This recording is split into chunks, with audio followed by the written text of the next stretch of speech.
Hi, everyone. We are very honored to invite the ZM Uni to have an interview.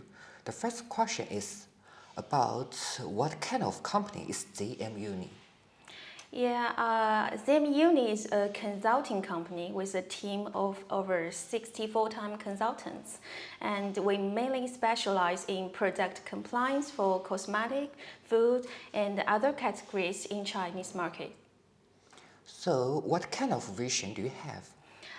Our mission is to go beyond compliance to assist our clients and dedicate to the high-quality development of the industry. We also want to know about what beauty brands does ZM Uni has partnered with. We have already partnered with cosmetic brands from many countries like Tmal, GDC, etc. So, why do overseas beauty brands want to enter the Chinese market?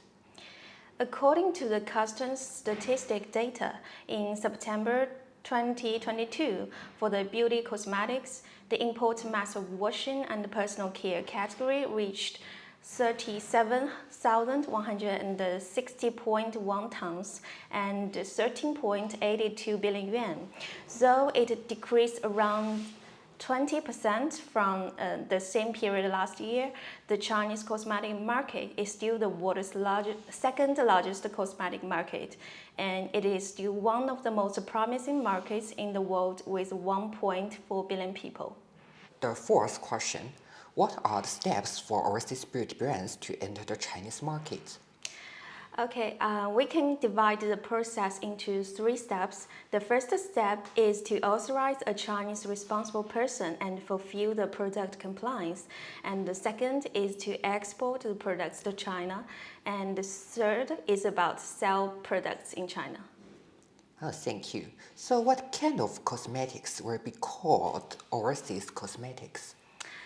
According to the Cosmetics Registration and Filing Administration measures, if the last step of the manufacturing process, which always means the filling step, we mean this step involves contacting the cosmetic contents, right?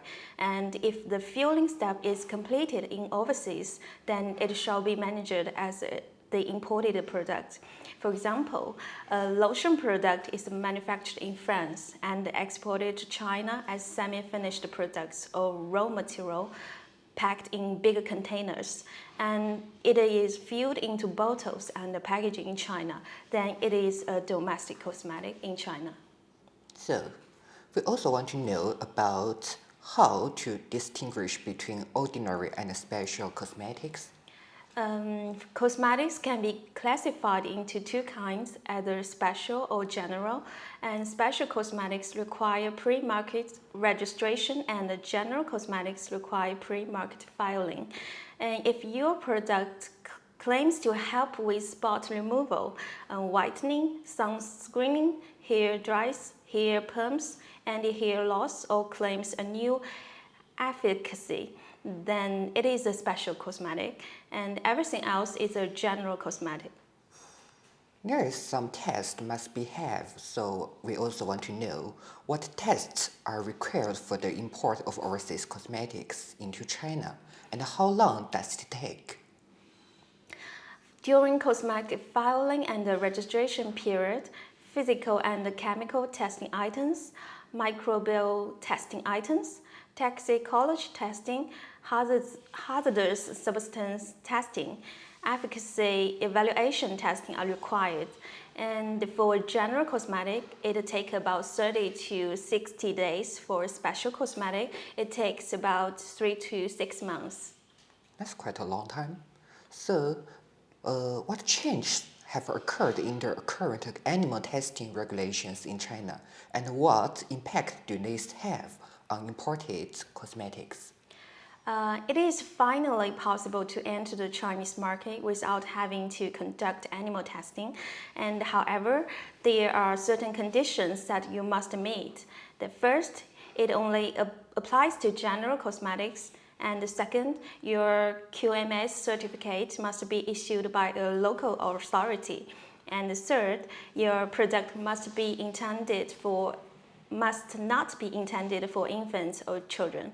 And fourth, your product must not use new ingredients that are still in their safety monitoring period. And last, the filing person, the Chinese responsible person, and the manufacturer must not have any bad records in China. What's the most problematic part of the procedure that many beauty brands encountered with when entering the Chinese market, and what are the countermeasures? Okay, for those brands looking to sell in China, they need to be aware that regulations on imported cosmetics are now stricter than ever before. First, the brand trademark shall be registered in China. And the second, cosmetic ingredients shall meet the requirements of the inventory of existing cosmetic ingredients in China and other regulations. Third, the cosmetic claims shall fall in the cosmetic definition in CAGR. So we also want to know 2021 is the year of the new regulations introductions, and this year the regulations have been implemented. So how do you think beauty brands should face the policy changes in China? These new regulations upgrade all around on supervision and administration, which serves the cosmetic industry and the consumers better. It is worth noting that several changes are very critical for cosmetic brands. First, the cosmetic classification has changed, as we explained a moment ago.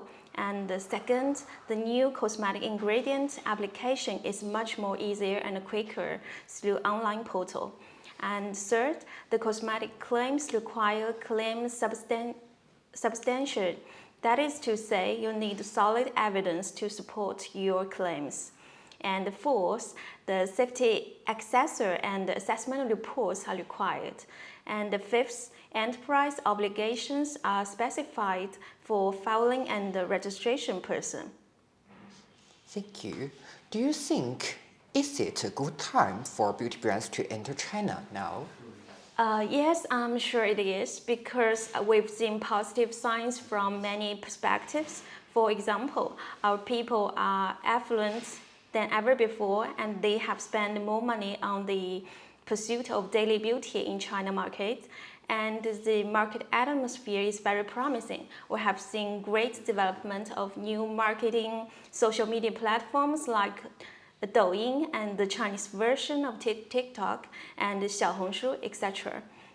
And besides, the offline channels are also expanding. Most evidently, so many successful cases of overseas brands have entered the Chinese market, which could be a good model for the others.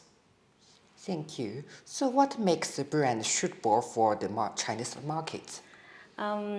First, I think if there are competitors locally and the competitors have shown in a rising trend, then the brand basically can be assured that the consumer's demand is validated. And then, as an overseas brand, you have to own your unique selling point, especially the novelty, which is definitely a craze among Chinese consumers. And whether your brand can provide an exact situation why Chinese consumers needed the product, and only if you have specific brand position and localized purchase decision scenarios, then consumers can recognize your values. Thank you.